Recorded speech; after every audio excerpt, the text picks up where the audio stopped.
Hello and welcome friends. I am Naveen Kumar, Associate Professor of Journalism and Mass Communication at Government Postgraduate College, Sector 1, Panchkula, India. In this lecture, we will discuss mass communication along with its various definitions, features, characteristics of various elements and its media. So after watching this, you will have a better idea of mass communication from academic point of view. Here we start. First of all, let's have an idea of what the key concept of mass communication is. It is an organized and professional activity which uses certain technologies for multiplication and transmission of messages to a large number of anonymous, heterogeneous people situated over a vast area. Now have a look at three selected definitions of mass communication. The first one is given by Stanley J. Barron and Dennis K. Davis. It says in mass communication, a source, particularly an organization, uses specific techniques as a medium to reach a large number of audience. In this definition, source is depicted as an organization, be it government, be it corporates or political party or other large organization. But it is the fact that they rule the media, they rule this communication flow.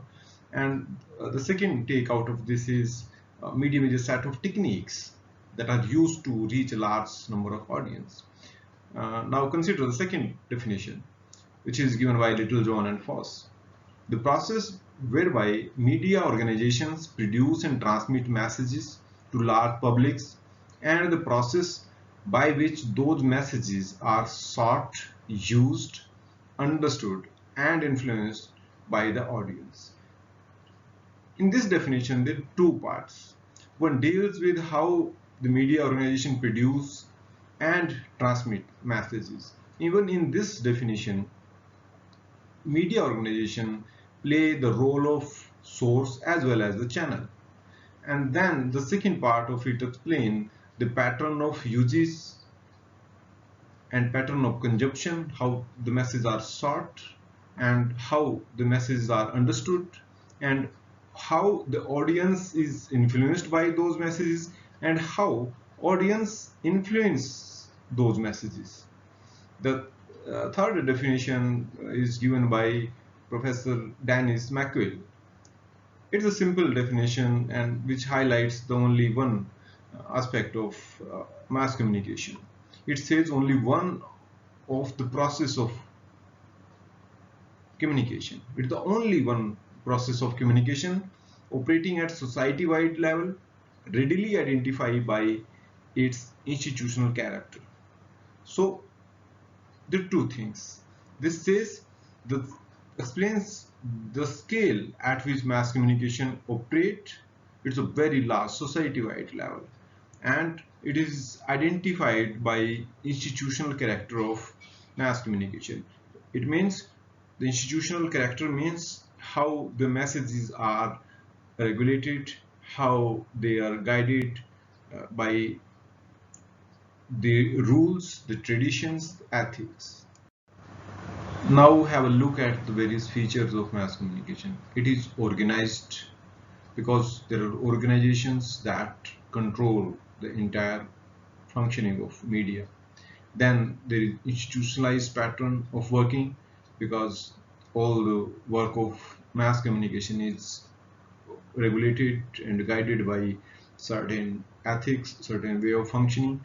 Then it is professional activity, be it a reporter or a photographer or cinematographer or video editor or anyone else. So everybody is having some sort of expertise of doing, creating, processing those messages of mass communication. So it is sort of professional activity. Then messages of mass communication also have distinct form, format, style, and structure. So for example, news that is having headline or subheading, then dateline and byline, then intro and rest of the body. So they have specific format and style of writing also. There are also structure involved that is there in every form of media, every form of messages, be it for print media or electronic media or new media. Then multiple sources are used in media instead of one single or a few chosen sources, and they're also found primary and secondary sources.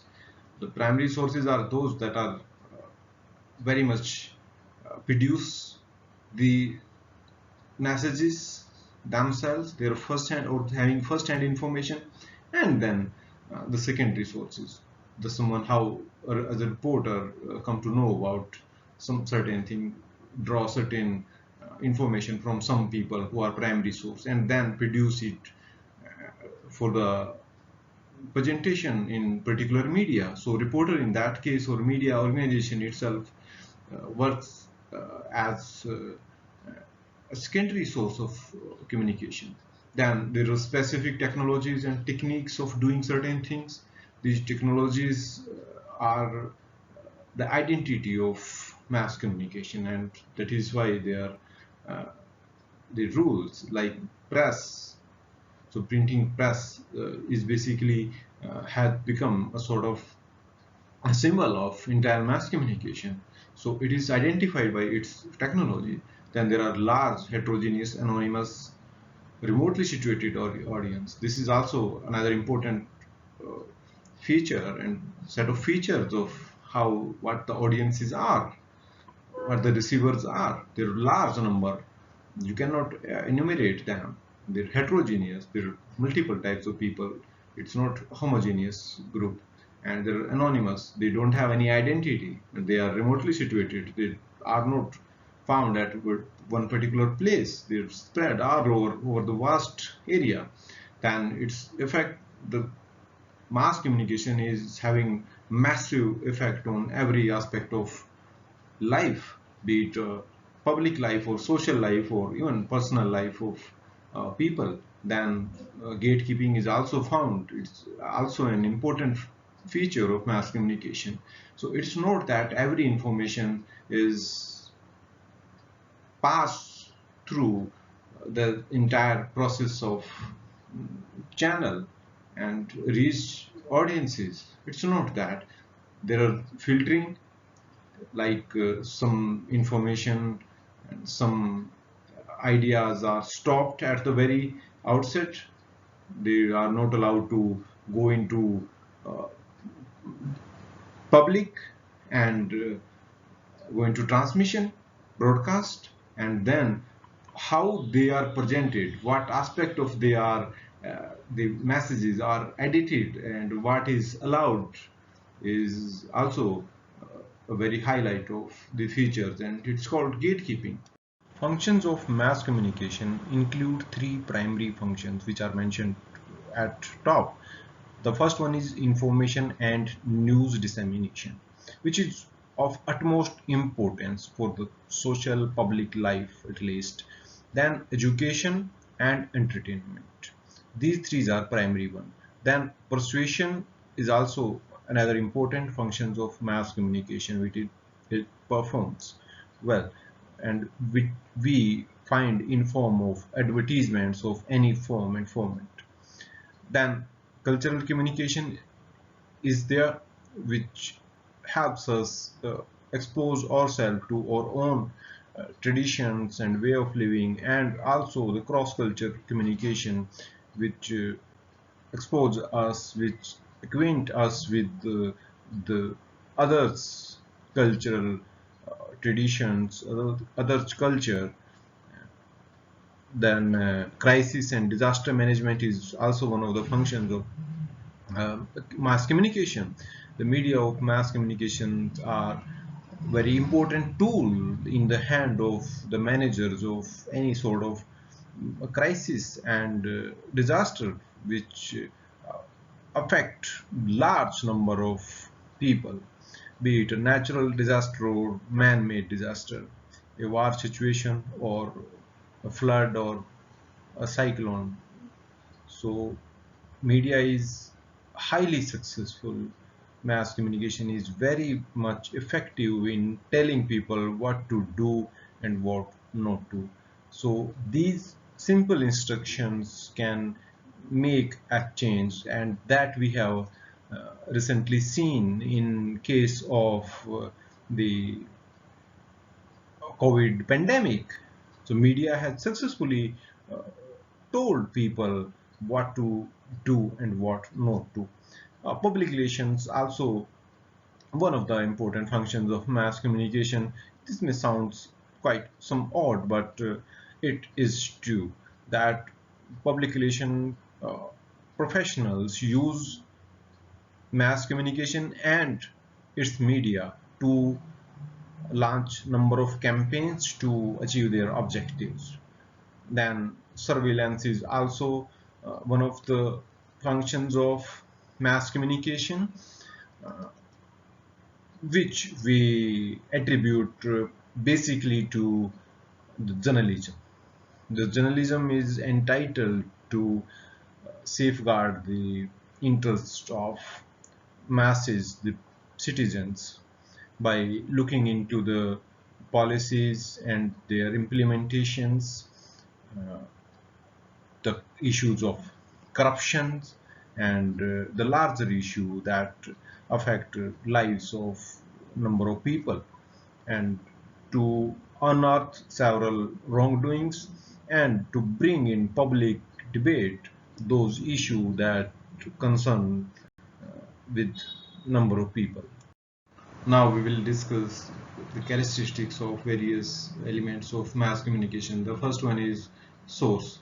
Source for media of mass communication are generally the reporters and news agencies, also PR departments of various government and organizations, and various other influential people.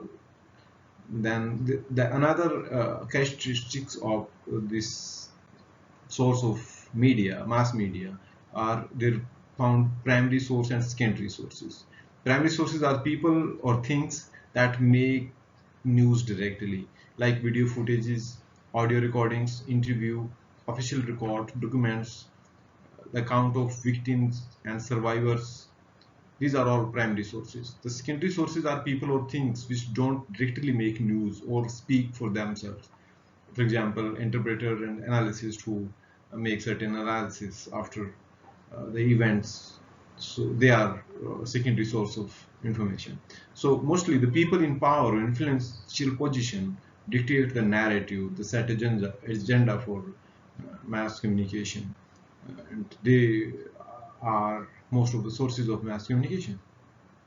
What are the various characteristics of messages of mass communication? They have specific forms, format, style, and structure. They are composed or produced by the professionals, have to conform to the internal and external frame of rules. The messages of mass communication have a wide area of appeal and influence. They are discussed at large among the masses and set agenda for them. And these messages have the power to influence the opinion of masses. What are the various characteristics of media of mass communication? First thing is, it is a technology which facilitates producing, transmitting and receiving of messages. Plus it is an organization. Plus it is an institution. It generally facilitates one-way flow of communication, and that is mostly the top down. And it features heterogeneous ownership pattern, like the government also own and control certain media, corporates also control. There are trusts and NGO, they have also ownership of various media outlets. Their public or crowdfunding media outlets are also coming now, and there are sole ownership pattern also seen. There is also the partnerships are also there. So there are heterogeneous ownership pattern. Generally, the another feature of another characteristic of the mass media is the technology is rather easy to use for the masses or the receivers. The receivers or audience of mass communication do also have certain characteristics. The first is they don't have any identity of their own. They are just masses in contrast to the class or who's who. The second is the large number of people who cannot be enumerated, practically infinite number of people. Then they are heterogeneous by virtue of age, educational background, social background, cultural subscriptions, etc. their belief system may be different. Then there's the next is they are spread over a large area geographically. So you just cannot say that people of this particular area are masses. So you just cannot know practically who's receiving those messages. Then they're unknown to each other. They don't have we feeling or sense of belonging that who else is receiving that same messages. They don't have any idea. They are not organized or grouped. So they are end receiver of messages. They are easy to be manipulated and have least influence on the working of media organization or how and what they will be given as a messages. Mass communication is very effective one. So it is very successful also in influencing its receivers and society at large. So media manipulates perception of people, knowledge, their attitudes, behavior pattern, and their opinion. So it influences every aspect of human beings or the receivers or audience, their personal life, their social life, their political behavior, or their consumer behavior, and so on. The feedback element of mass communication also has its own characteristics. First thing is, it is sad that there is no feedback or feedback is very delayed in mass communication. However, the things are changing and mobile telephony and its wider use is facilitating certain feedback channels, like the instant SMSs can be used and are used generally in as a feedback, and the online versions of print and electronic media also facilitate the posting of instant comments uh, on a particular post or video or audio or whatever. So despite this, we still are far away from making mass communication a truly two-way process. uh, so we still have to work on that. Talking about the types of mass media or media of mass communication, broadly there are three types: the print, electronic, and new media. The first is print media. Primarily, it consists of newspapers and magazines. Despite the massive growth of electronic and digital media, the print media still hold their ground. The print have rather added more copies and new readership to its credit.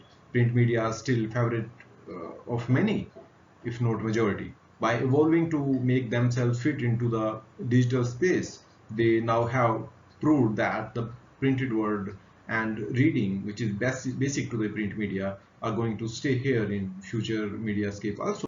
The reach of print media. Print media has quite wide reach, at least in India.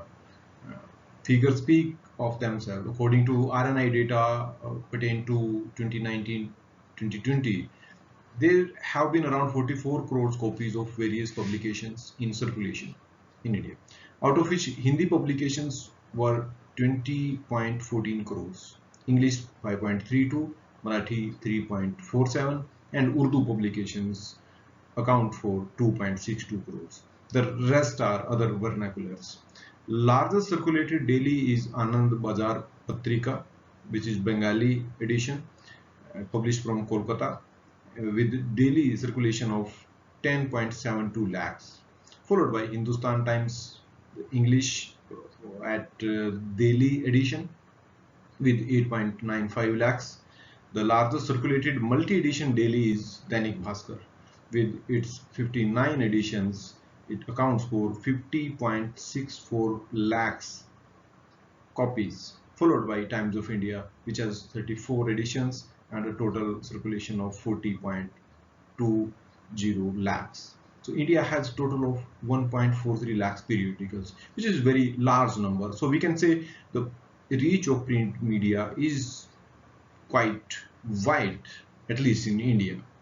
Print media has many advantages to its credit. Printed word is more credible, it is very cost effective, it is portable, you can take it anywhere. The flexibility of use is also there, you can use it as and when you find time. There is a permanent record which can be produced as proof. The detailed information you can find in print. uh, then it has better analysis of the things, news, the information, and it is a full package which has having article, editorials, features, column, advertisements, etc. But it's not without limitation. The delayed access, it reaches late to the readers. Then it's also detrimental to environment because the use of papers. Then transportation is a problem. It's not easy to transport. You have to use number of vehicles and they have their own problem. It needs effort rather, and illiteracy is a handicap, so illiterate people cannot read it. So then preservation is not easy. You cannot keep it for long. Then it's time consuming. Then there is scant readership of views. The views pages like editorial pages is not having much of fan following, and there is hardly need-based or choice-based content is found. Now let's discuss various aspects of television as a type of media. Electronic media, particularly TV, has fascinated us for decades, and it has become a part of our daily life. Around 17 crore Indian households have TV sets, with some 16 crores having satellite TV access with DTH or cable TV network. Before 1992, only public service broadcasters like Doordarshan was there, but now around 900 channels are there, mostly private ones. These figures speak of themselves that TV is very popular in vast population. 62 crore people on average reach the TV in India, according to Bark and Nielsen data.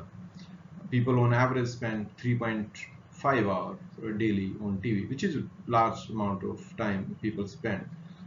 So there is heavy consumption of audio-visual content nowadays, and which shows that it is becoming popular day by day. TV as a media of mass communication has several advantages to its credit.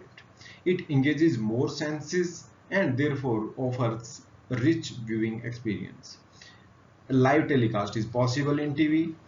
It offers better learning platform, has better cultural communication, it's more entertaining, and it provides feel of companion if you are alone, and it's a mean of socialization and re-socialization. People learn so many things regarding socialization, and it's cost effective if you don't subscribe to the costly services. There are also certain limitations of TV, like it promotes consumerism. It is hazardous to health if viewing time is too much. It promotes violence. There are certain types of programs which are falling in this category.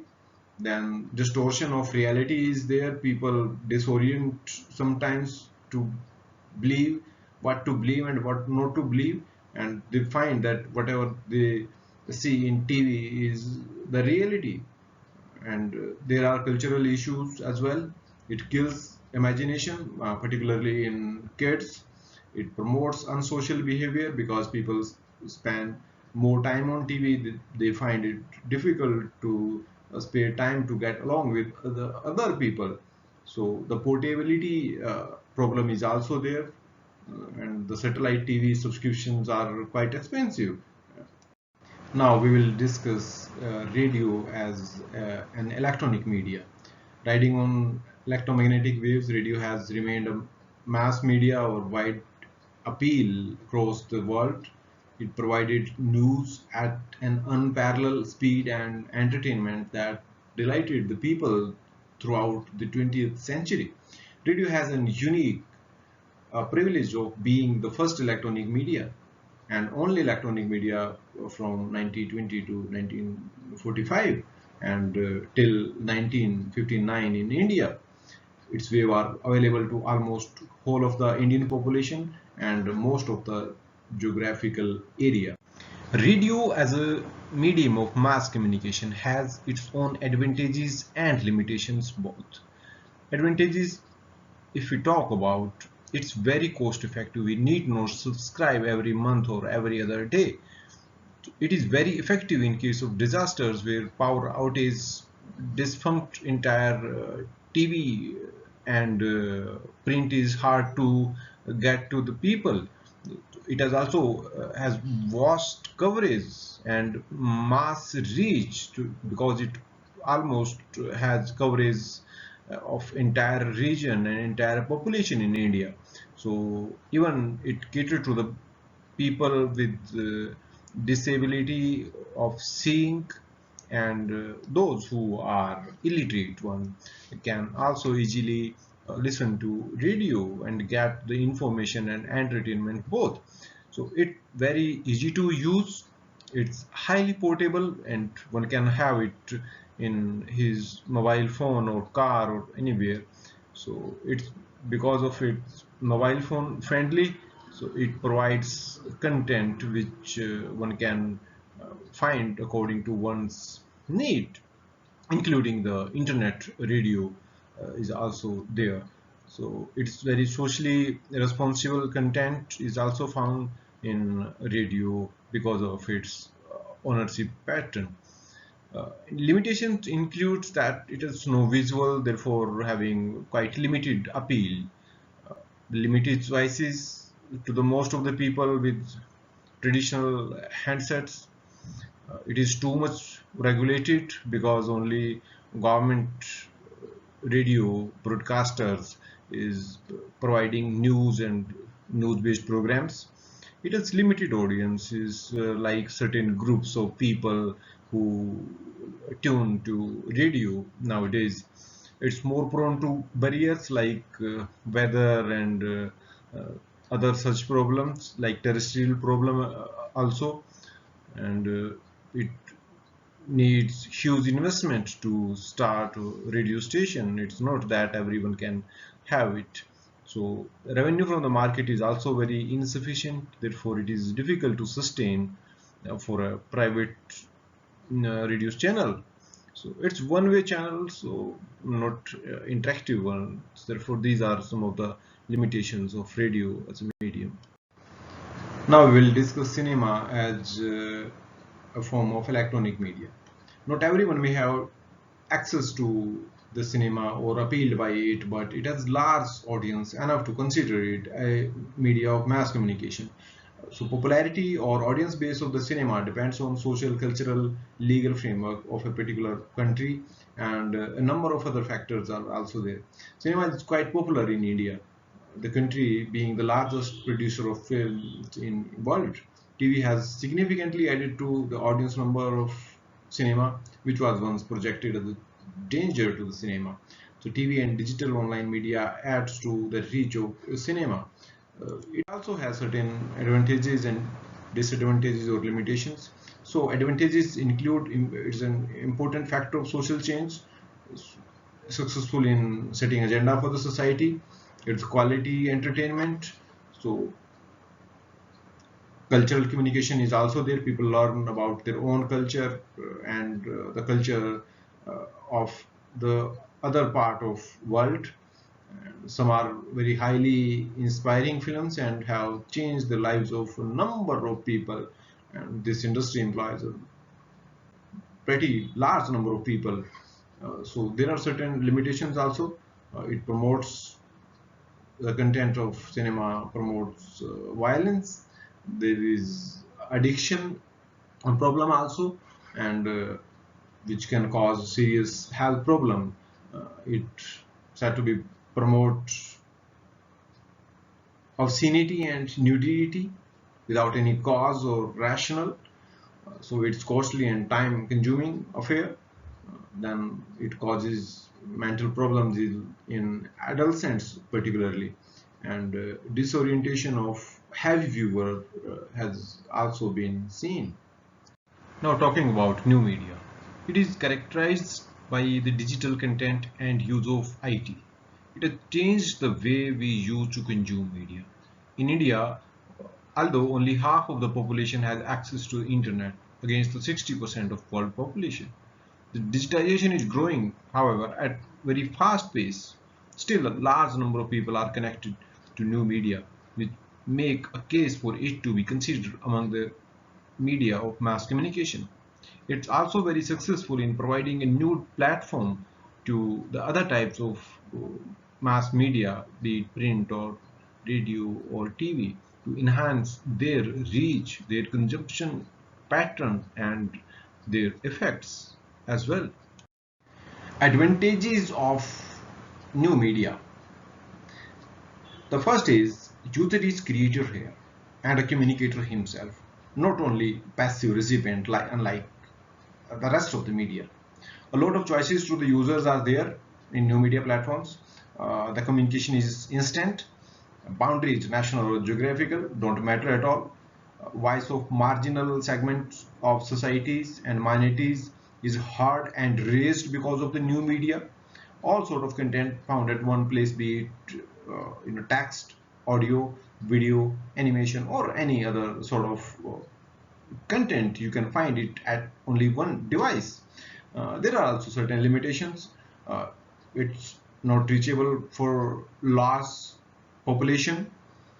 uh, Unverified content cause misinformation and a number of other problems, including law and order. So children can access inappropriate information that too may have serious consequences to them at least.